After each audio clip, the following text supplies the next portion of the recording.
Mês de novembro é assim, cheio de anúncios de dividendos e resultados trimestrais. Então, vamos direto com as empresas.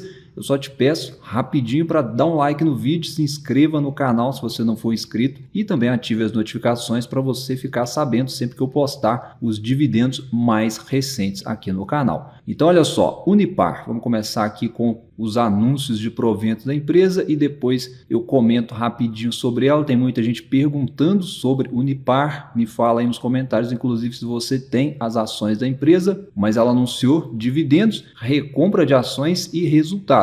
Vamos aos proventos primeiro e atenção aqui porque foram 2 pagamentos anunciados. O montante total vai ser de 300 milhões, serão pagos da seguinte forma: dos 300 milhões aí então, 237 milhões serão referentes a dividendos obrigatórios, onde as ações ordinárias final 3 vão receber R$ 1,96 por ação, as ações preferenciais classe A final 5 e classe B final 6 vão receber R$ 2,16 por ação. Esse é o primeiro anúncio. O segundo, que é o restante ali dos 300 milhões, o montante de 62,9 milhões, que são referentes a dividendos adicionais, olha só, as ações ordinárias final 3 vão receber 52 centavos por ação e as ações preferenciais classe A e classe B vão receber 57 centavos por ação. A data para ter direito a esses proventos é até o dia 19 de novembro agora e o pagamento será a partir do dia 21 de novembro de 2024. Então, por exemplo, você que tem a ação preferencial classe B, que é a ação final 6, você vai receber os R$ 2,26 mais os 57 centavos. E aí, imaginando que você comprou as ações a R$ 50,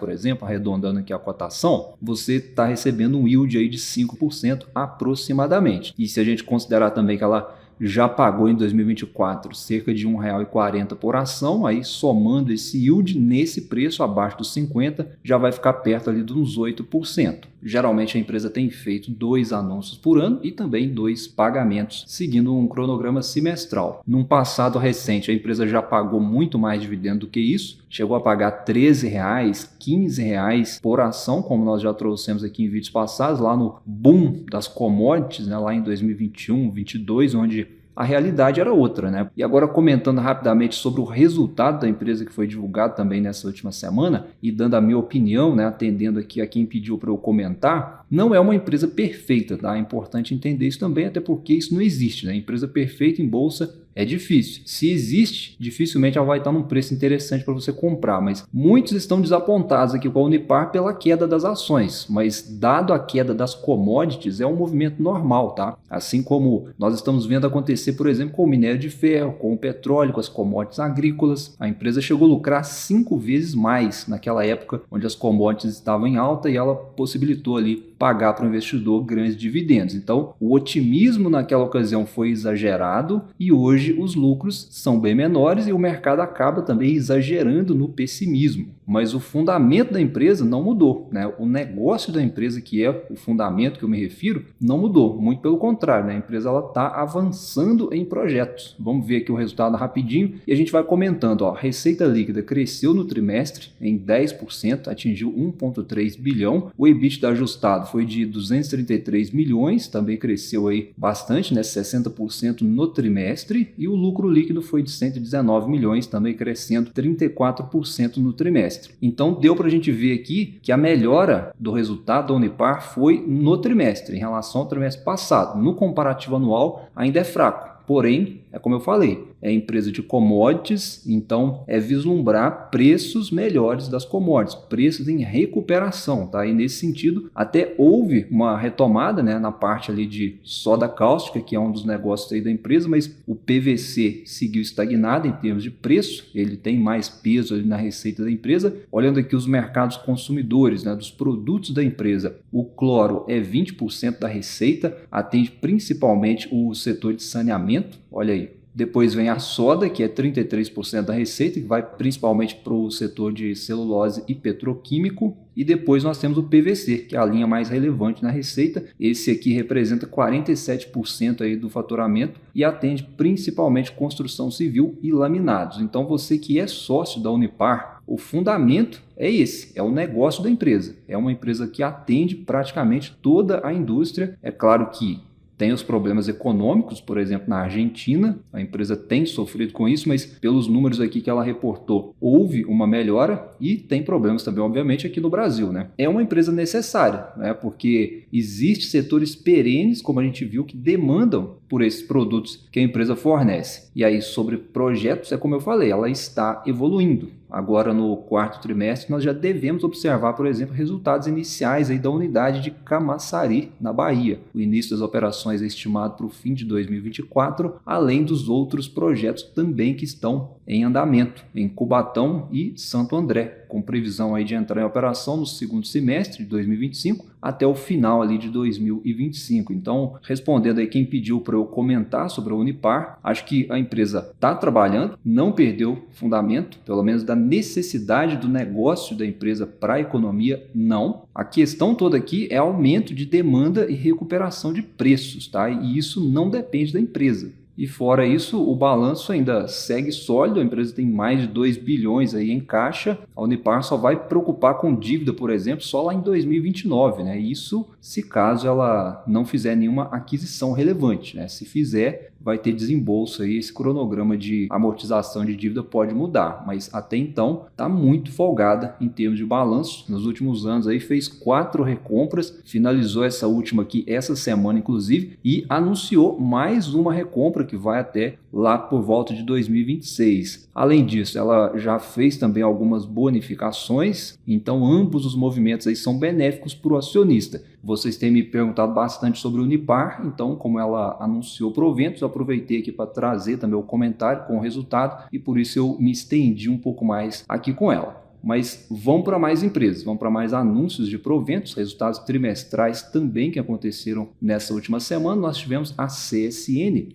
Eu vou listar aqui também a CSN Mineração, né? CSN Holding, que anunciou o provento, e vou colocar aqui também a CSN Mineração, porque a gente teve resultados aí sendo divulgados para as duas empresas e já a gente comenta um pouquinho, mas como eu disse, o anúncio aí foi da Holding. A CSN Mineração já havia anunciado proventos no mês passado. Mas olha só, CSN então, a empresa anunciou dividendos no montante aí de 730 milhões, o valor por ação será de aproximadamente 55 centavos, o pagamento dos dividendos será no dia 28 de novembro de 2024 e a data compra a ter direito é até o dia 21 de novembro. A CSN tem anunciado seus proventos geralmente 2 vezes por ano e também tem feito 2 pagamentos anuais. E falando aqui de resultados, o setor não está passando por um momento muito fácil, tanto na parte de aço, na siderurgia, quanto na parte de mineração, e a empresa reporta aí mais um trimestre de prejuízo. Foi reportado aí 751 milhões de prejuízo nesse trimestre, se não me engano, já é o terceiro trimestre seguido aí de prejuízo da empresa. Lembrando que a CSN Mineração deu lucro, tá? O resultado foi de queda, uma queda até forte inclusive, mas deu lucro. Quando a gente olha para a holding, né, na consolidação dos negócios, que é siderurgia, mineração, logística, cimento e energia, aí no consolidado dos negócios deu prejuízo. Por quê? Porque as principais linhas, né, os principais negócios aqui não foram bem. Por exemplo, a CSN Mineração, que hoje é praticamente 50% do EBITDA, como a gente comentou, veio de queda nos resultados, né? A empresa até vendeu mais, né, controlou custos, fez um bom trabalho, mas a questão toda que a gente vem comentando é preço de minério de ferro que está em queda, né? E aí o lucro veio bem menor do que o mesmo período do ano anterior, né? E essa parte de mineração puxou o resultado da CSN para baixo. Depois a gente tem a parte de siderurgia, que também é importante, até se recuperou no trimestre, como a gente viu no segmento, né? Por exemplo, com a Gerdau, a gente viu que os negócios aqui no Brasil ficaram mais aquecidos, com melhores preços, mas não foi suficiente para colocar a CSN no positivo. E aí os outros negócios aqui ainda são pequenos, podemos chamar assim, para poder fazer frente ao resultado, e a gente tem o grande problema do endividamento, né? Tendo em vista que o vilão do resultado é a dívida da empresa hoje, que dificulta o lucro. Veja que o resultado financeiro continua pesando no resultado, foi negativo em 1,9 bilhão, a alavancagem em 3,3 vezes, segue bastante alta, boa parte da dívida da empresa é em dólar, e com o dólar subindo, isso dificulta ainda mais para a empresa virar para lucro. Então a CSN está movendo esforços aí para reduzir endividamento. Recentemente ela vendeu uma parte na CSN Mineração para essa finalidade, para reduzir a alavancagem, e o mercado acredita também que ela possa vender mais ativos, além da esperança aí que está no radar de um possível ganho judicial na ordem ali de 5 bilhões que pode ser julgado a favor da CSN, talvez, quem sabe, já em 2025, o que ajudaria na redução da alavancagem. O mercado está de olho nisso também. Então nós seguimos acompanhando, principalmente CSN Mineração, né, que é a parte ali mais interessante, mais rentável do negócio da CSN. Vamos para mais anúncios, agora de forma mais direta aqui, nós temos 3 empresas do mesmo segmento que também comunicaram os seus proventos. Eu só quero te lembrar rapidinho que novembro já teve aí um caminhão de anúncios, tá? E eu já trouxe muitos desses anúncios nesses 4 vídeos aqui especificamente, e ainda tem data com aberta para dividendos. Por exemplo, Caixa Seguridade, Petrobras, Gerdau ainda estão com a data com para proventos. Passa lá nesses vídeos depois, eu vou deixar na descrição aí para quem não tiver assistido. Mas vamos seguindo com mais anúncios. Nós tivemos então a Marfrig, setor aqui de frigoríficos. A empresa aprovou a distribuição de dividendos intercalares. O montante total vai ser de 2,5 bilhões. O valor por ação é de aproximadamente R$ 2,82. A data compra ter direito é até o dia 12 de dezembro de 2024 e o pagamento dos dividendos será realizado em 26 de dezembro. A empresa também anunciou que vai fazer recompra de ações, então a gente começa a observar aqui uma retomada do setor de proteína animal. Nós tivemos até mais empresas aí do setor, a BRF também anunciou que vai pagar proventos, são JCP, o montante total de 946 milhões, que corresponde ao valor de 57 centavos aproximadamente por ação, os valores aí sem o desconto do imposto de renda. A data compra ter direito é até o dia 25 de novembro de 2024 e o pagamento dos juros sobre capital próprio será feito no dia 5 de dezembro de 2024. E a BRF então foi mais um anúncio de proventos aí no setor e também está fazendo recompra de ações. E aí nós tivemos ainda no segmento mais uma do setor de frigoríficos. A JBS então aprovou a distribuição aí de dividendos intermediários no montante total de 2,2 bilhões, que corresponde a R$ 1 por ação. A data compra ter direito é até o dia 22 de novembro de 2024 e o pagamento será realizado em 15 de janeiro de 2025. Então, as empresas do setor resolveram colocar a mão no bolso aí nesse trimestre. Marfrig e BRF, por exemplo, já fazia tempos aí, até anos talvez, que não pagavam. A JBS que seguiu pagando todo ano, fazendo ali um anúncio, às vezes 2, mas os dividendos retomando aqui no setor são sinais de melhores resultados. O setor não teve um bom 2023, mas 2024 os números têm sido de recuperação. A JBS, principalmente, né, que talvez é a principal empresa do setor,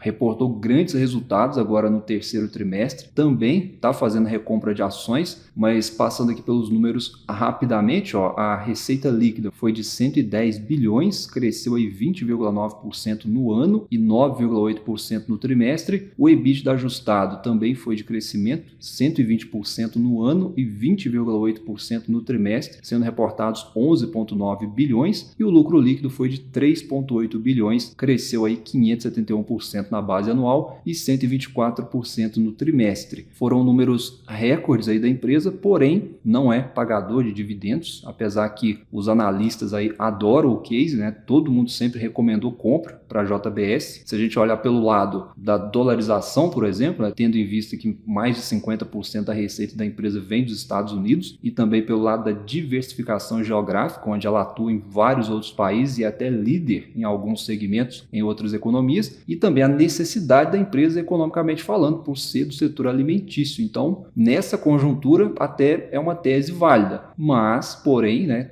tem que ter estômago, porque é bastante volátil, não é ação aí para qualquer investidor, mas foram excelentes resultados aí da JBS. Nós tivemos mais anúncios, agora a Camil, também do setor alimentício. A empresa vai pagar 25 milhões e desse montante serão 19 milhões na forma de juros sobre capital próprio, cerca de 5 centavos por ação, e 6 milhões na forma de dividendos, que dará aproximadamente 1 centavo por ação. A data compra ter direito é até o dia 25 de novembro de 2024 e o pagamento será no dia 6 de dezembro de 2024. Portanto, anúncio de proventos aí da Camil. E agora, Recapitulando aqui rapidinho, um anúncio também que teve nessa última semana, muito aguardado, foi o do Banco do Brasil. Eu trouxe na quinta-feira, porém recapitulando aqui, porque muita gente assiste o resumo de domingo, então eu sempre dou uma reprisada aqui nos mais relevantes. Então, para quem perdeu, o Banco do Brasil anunciou 2,7 bilhões em juros sobre capital próprio, são proventos complementares referentes ao terceiro trimestre. O valor por ação é de 48 centavos, o pagamento vai ser feito no dia 6 de dezembro de 2024 e a data compra ter direito é até o dia 25 de novembro. E lembrando ainda que esse mês de novembro ainda vai ter mais um anúncio do banco no dia 22 de novembro, aí já vai ser a antecipação do quarto trimestre. E lembrando que eu trouxe o resultado de Banco do Brasil no último vídeo e também de outros bancos menores da bolsa. Esse vídeo aqui eu falei de Banco do Brasil, falei de Banrisul, Banco Paine e falei também do Banco ABC. Então, uma passada depois, se você não viu, mas para Banco do Brasil aqui, o pessimismo, que derrubou as ações, girou em torno do aumento de inadimplentes na carteira rural, principalmente, e maiores provisões, que subiram mais de 30%, atingiram ali os 10 bilhões. Portanto, do lado negativo para o Banco do Brasil, segundo a própria administração do banco e até mesmo as notícias que vinham sendo vinculadas na mídia nos últimos meses, nas últimas semanas, já vinham se falando muito aí sobre o aumento de pedidos de recuperação judicial no agronegócio, aliado a preços de commodities em baixa e além do clima desfavorável para o agronegócio, gerando prejuízos nas safras. Enfim, uma conjuntura de fatores, consequentemente o agro não teve um bom 2024 e aí respingou no Banco do Brasil e mesmo ele reportando um aumento de lucros, o mercado reagiu mal pelo aumento de provisões, o que pode pressionar resultados futuros. Mas a projeção, as previsões para o agronegócio em 2025 são melhores. Então, nós seguimos aí de olho em Banco do Brasil. Mas, no geral aqui, para todas as empresas, para a Bolsa como um todo, foi mais uma semana com grandes resultados sendo reportados, grandes dividendos sendo anunciados. Todas as empresas que estão passando aí na tela para você agora, eu já trouxe aqui em vídeos passados os destaques, seja de proventos, seja de resultados. Então, se você está comigo até aqui, deixa um like no vídeo, se inscreva no canal, ative as notificações para você não perder os próximos conteúdos e a gente se fala num próximo vídeo. Um abraço, bons estudos e até a próxima.